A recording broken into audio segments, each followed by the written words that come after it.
8.22. Will discipline without punishment work in my organization? Yes.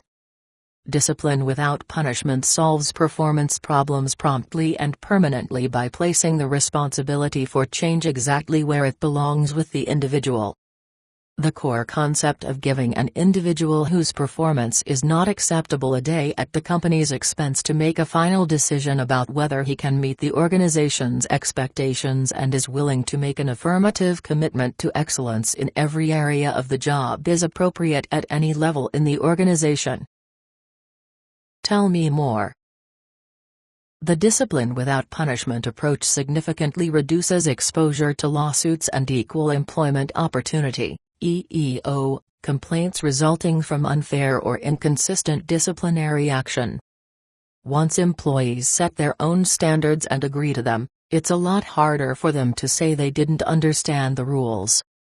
If a termination is ever challenged, the decision-making leave will demonstrate that your organization took every action possible to rehabilitate the individual. Service and professional organizations frequently reject traditional progressive discipline approaches as too blue-collar for their sophisticated, better-educated workforce.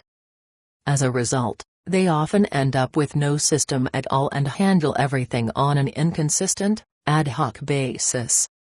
Discipline without punishment is particularly appropriate for today's knowledge workers.